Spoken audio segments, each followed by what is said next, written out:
বিসমিল্লাহির রহমানির রহিম। আসসালামু আলাইকুম। আমরা আছি এখন তেঁতুলিয়া নদীর পাশে। এটা দুর্গাপাশা ইউনিয়নের তেঁতুলিয়া নদীর পাড়ে অবস্থিত। অনেক বড় নদী। এখানে দেখা যায় নদীর মধ্যে অনেক গাংচিল। বিকালবেলা খুব সুন্দর একটা পরিবেশ।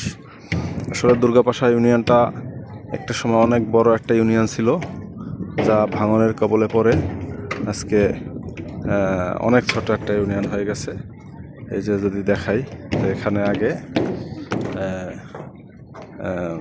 প্রচুর ভাঙন ছিল। ভাঙনের পরে পানি সম্পদ মন্ত্রণালয় উদ্যোগ গ্রহণ করে ভাঙন ফেরাবার জন্য।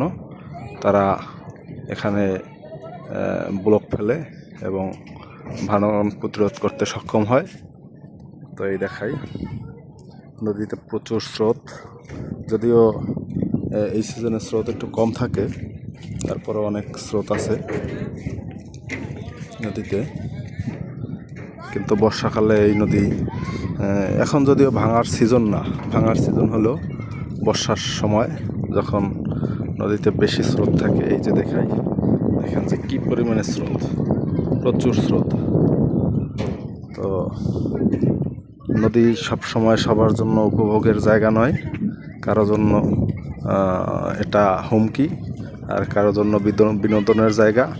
আমরা যারা ঘুরতে আসি, ক্ষণিকের জন্য তাদের মন আনন্দ পায়, কিন্তু যারা নদীর পাশে যারা বসবাস করে তাদের জন্য নদী তাদের জন্য সর্বনাশা এবং সর্বগ্রাসী হয়ে থাকে। কারণ তাদের ঘর বাড়ি কিছুই থাকে না, কারণ নদী তাদের আপন হয় না। নদীর কাজে ভাঙা গড়া, এপার ভাঙে তো ওপার গড়ে, এইটাই নদীর নিয়ম।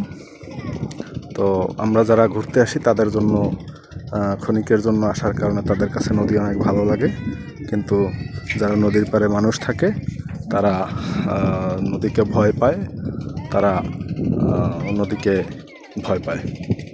আবার যদি চিন্তা করি, নদীর পাড়ের মানুষ যারা, তাদের ম্যাক্সিমাম কর্মসংস্থান এই নদী নির্ভর।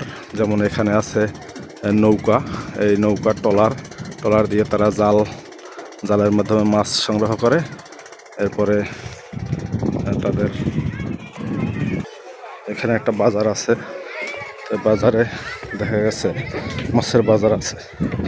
এটা হচ্ছে সেনের বাজার। এখানে দেখেন ভাঙন প্রতিরোধ করার জন্য তারা কত সুন্দর ব্যবস্থা করছে।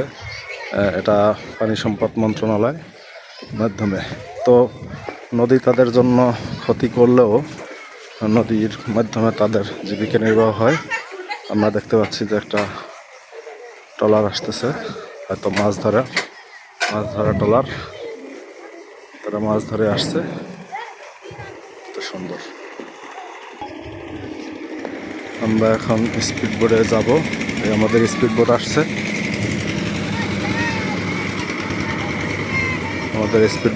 আমরা এখন স্পিড বোটে উঠবো। তো আপনি দেখালাম যে তেঁতুলিয়া নদী, এটা আসলে তিনটা নদীর মোহনা। এই নদীটা হয়েছে তেঁতুলিয়া নদী, এবং এই পাশে যে নদীটা গেছে সেটা হচ্ছে কারখানা নদী, এবং ওই দিকে যেটা গেছে ওইটা হচ্ছে কালাবদন নদী। তো ধন্যবাদ সবাইকে। আমরা এখন স্পিড বোটে উঠবো।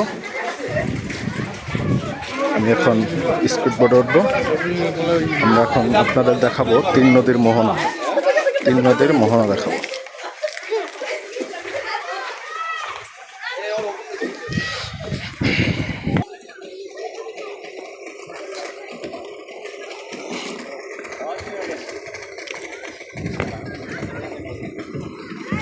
আমরা এখন স্পিড বোটে উঠি।